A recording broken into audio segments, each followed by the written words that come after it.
दोस्तों नमस्कार, प्रणाम, जय श्री राम। सभी लोगों को हमारा सादर प्रणाम। ये भैरव मंदिर है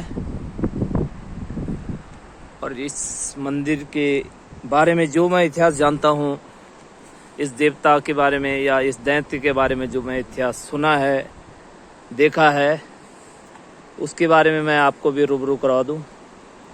ये एक ऐसी घाटी है दोस्तों, बहुत हाई लेवल की घाटी है। जब कभी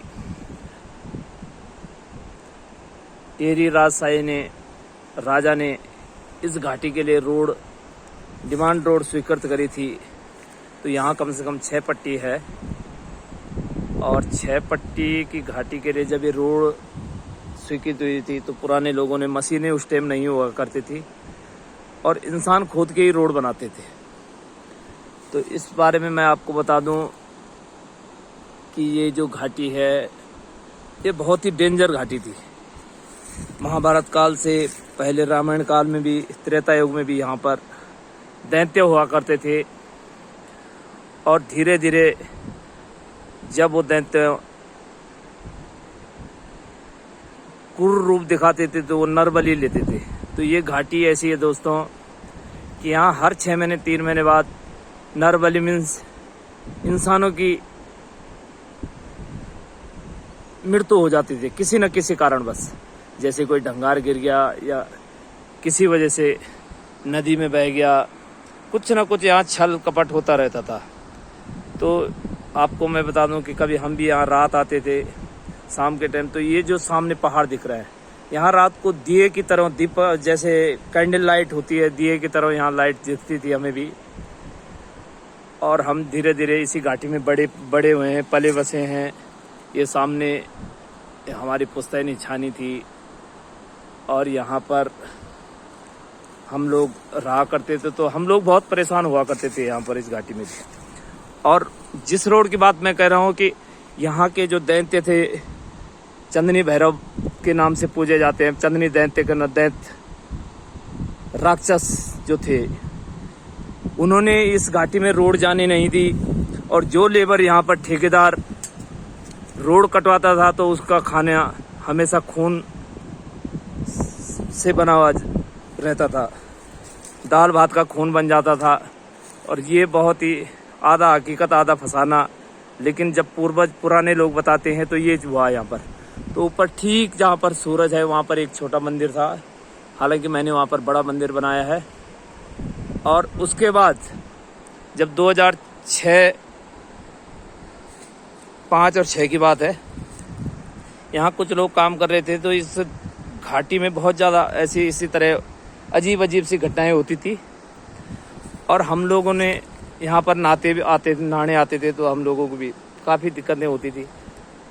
तो यहाँ पर एक दिन ऐसी घटना हो गई कि जो 3 दिन पहले देवता ने बताया कि यहाँ पर 3 की मृत्यु होने वाली है और यहाँ पर अचानक 3 लड़कियाँ डूब गई और उसके बाद बड़ा दुखद होता था। तो धीरे धीरे हमने इस देवता को मनाया और 2005-6 की बात है। और हम लोगों ने यहाँ पर बहुत ही हाथ जोड़ के दैत्य को भी और देवता को भी साथ लेके मीटिंगें बिठाई गई 20 गांव की। और यहाँ पर हमने एक मंदिर की स्थापना की। लेकिन मंदिर ये जो बनाया, आपको मैं बता दूं, ये मंदिर यहाँ के लोगों ने नहीं बनाया, ये बनाया एक ठेकेदार हुआ करते थे इस रोड के लिए, जो बहुत परेशान हो रहे थे, बहुत ही ज़्यादा परेशान हो रहे थे इस रोड काटने में। तो एक दिन देवता ने उनको बोला कि तू परेशान मत हो, तेरी रोड कट जाएगी। और ये अपने आप ही टूट गया पूरा का पूरा, ये सामने देख रहे हो। और उस बंदे ने यहाँ पर कहा कि जब मुझे इतना वो हो गया, तो वो बंदा था दिल्ली का। आपको मैं बता दूं, देखिए आप उसकी, ये फरीदाबाद का कोई बंदा है, विजेंद्र सिंह चौहान, स्वर्गीय मकतूल सिंह चौहान, निवासी 412 सेक्टर 10 फरीदाबाद। और उसने 28 जुलाई 2007 को ये मंदिर बनवाया फिर। और हम लोग इसमें आगे बढ़ चढ़ कर आए और इस मंदिर पर लगातार बकरियों की बलि जाती थी। क्योंकि यहाँ किसी न किसी कारणवश आदमी इंसानों की मौतें हो रही थी 2006-7 से पहले। और हमने फिर यहाँ पर नर बलि की बजाय बकरी बलि होनी शुरू हो गई। और जब बकरियाँ करती थी तो 8-8 10-10 बकरियाँ आ रही थी। तो हमने देवता को मनाया, दैत्य को मनाया। दैत्य को हमने भैरव के रूप में पूजा और यहाँ पर हमने फिर भागवत रखवाई। उसके बाद यहाँ पर बलि प्रथा बंद हुई।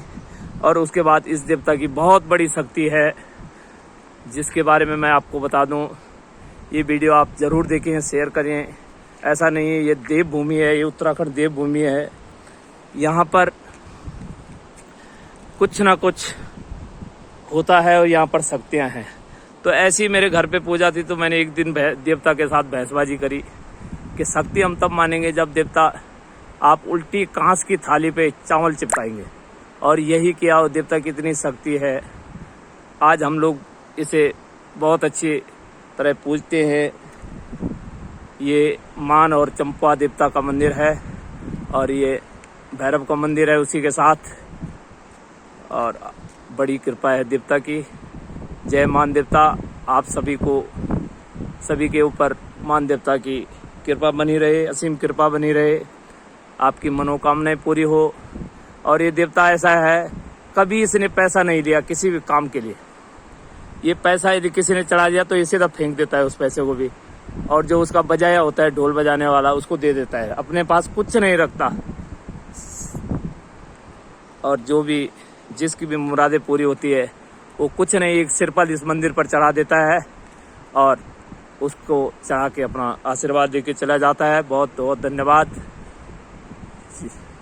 आप लोग के ऊपर मैंने ये मंदिर की, और उसके बाद हम लोगों ने इस देवता को राजा के रूप में पूजा। आज इसी की शक्ति है, इसी का आशीर्वाद है हम लोगों के ऊपर।